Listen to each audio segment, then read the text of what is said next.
What's going on, Pixel Hackers? Christian Lovrecich from PixlFeed here. And in this video, I'm going to show you how to name your Facebook ads campaigns. But before we get started, make sure to smash that like button, subscribe to the channel, and let's dive right in. So let's talk naming conventions. One of the biggest issues that I see when auditing accounts is that people don't name their campaigns, ad sets, and ads properly. And if you're starting out and if you're just naming it whatever you want for you because you know where everything at, that's great. But if you're planning on scaling that account or if your business grow, it's going to get out of control pretty quickly the more ad sets you launch. Like, for example, imagine having 78 campaigns and who knows how many ad sets for that campaign. It can be very tricky to find out what everything's at. And if you don't know where everything's at, it's going to take you hours of work that you don't need when you're doing it. The other thing that it affects is, like, especially now after the iOS 14 updates, is that a lot of people are using third-party attribution reports and tools like Wicked Reports or Hyros or Triple Whale and stuff like that.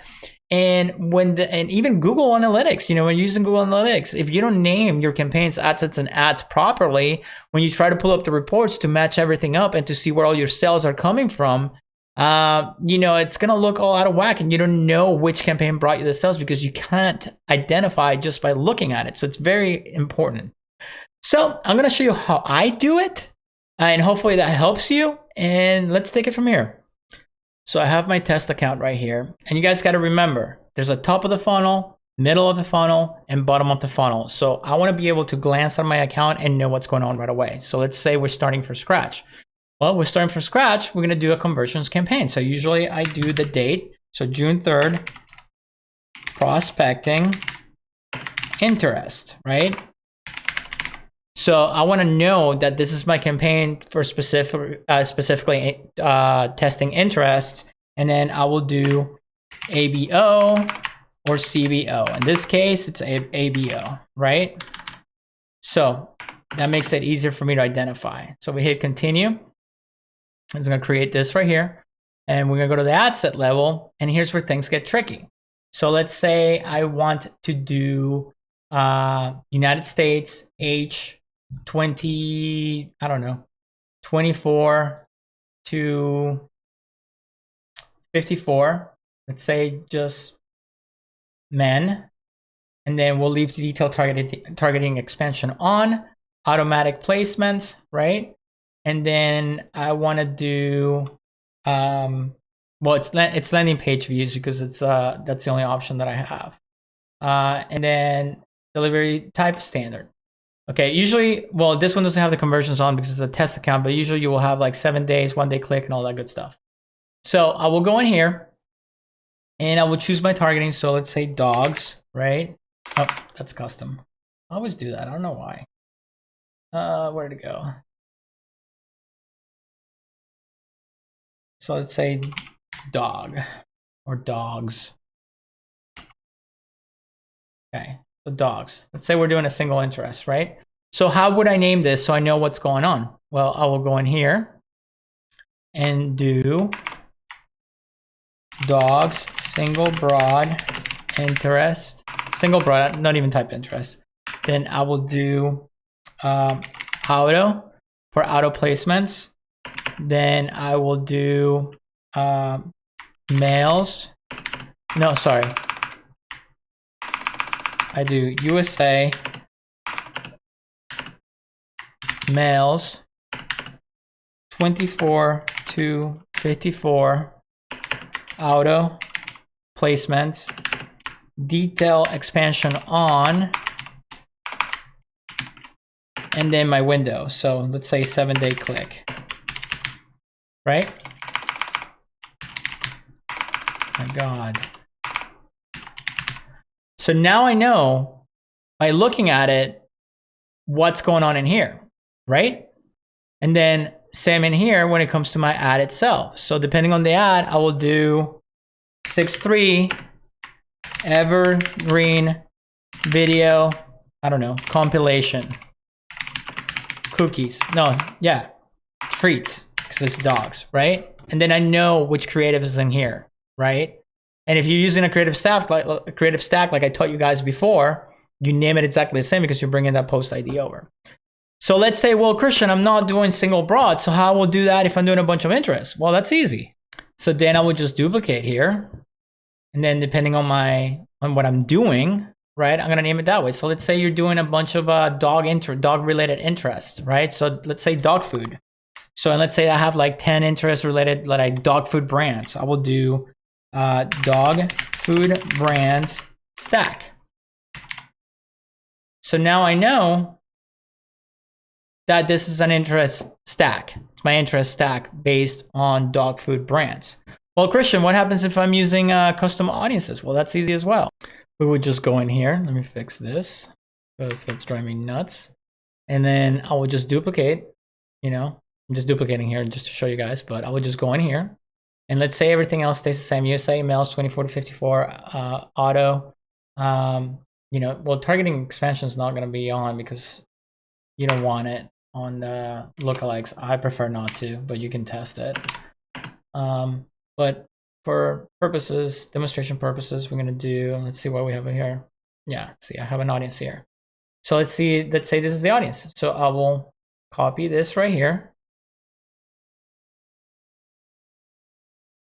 Boom. Now I know that this is my audience, right?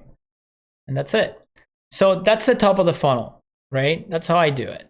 And then, basically, it's going to be almost the same for the others. So let's go in here. And now we need our middle of the funnel. So I will go in here, conversions, right? I'm going to name it 6.3 and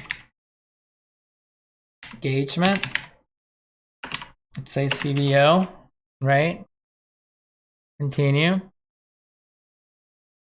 Give it a second.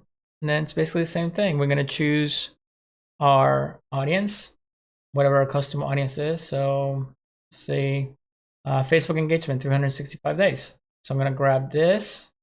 And then remember, everything based on the settings that you have. So Facebook engagement, 365 days. And then go down the list of what you need to change. So we're going to do, it's an engagement audience. So I'm going to leave it open, just whatever, the demo is. Open for placements. And then one day click, right? But then, if you want ages or demographics as male and female, you put that in here. But I want it wide open because this is a custom audience. So I just want to retarget that whole custom audience. And then the same with the ad, right? So you will name your ad whatever it is. So let's say unboxing video evergreen, right? And then you put a date on it, whatever that date the video was made it was, and then you save it, right? So now you have your creative. Now you know what's going on, right? So now let's go back. What are we doing for our retargeting? Well, if I'm doing a DPA, dynamic product ad, which is catalog sales, I would just name it, DPA retargeting, right? So now I know this is my dynamic product ads retargeting, and put 6.3 and change this because I'm very particular about my naming conventions. And then I will go to ad set, right? And then same thing. I will do, let's say view content, ATC, 30 days, open for open placements because I wanted to do it automatically. And let's say one day click, boom. So now I know it's people who view content or added to cart in the past 30 days, wide open, one day click, right? Pretty simple. And then I will name my, my ad, which is, I would just name it DPA carousel, right? If it's a standard carousel with DPAs. So you guys are starting to see how structured this is. Now you know every part of the funnel, top, middle, bottom. So if I want to look at the whole account, I can go to ad sets and I know everything that's going on just by glancing at it. So this saves me the work of like, oh, I don't know what this is. I have to click in here and then go through every single ad set and look at every single little thing to know what's going on. So if it's you by yourself and you have tons of ad sets, this is going to make your life a lot easier. If you're growing a team with an agency, this is going to be so much easier for everybody to keep track of what's going on the account. And if you ever bring more people to your team, or you're gonna hand this account off to somebody else, they can just go in here and look at everything in a simple way, in a simple structure that anyone can read. It's very organized, easy to do, and easy to see. Guys, if you like that video, make sure to check out the links in the description below. Help support the channel. And if you want to keep learning about Facebook ads and digital marketing in general, make sure to check out one of the videos right above me. And I will see you guys in the next video.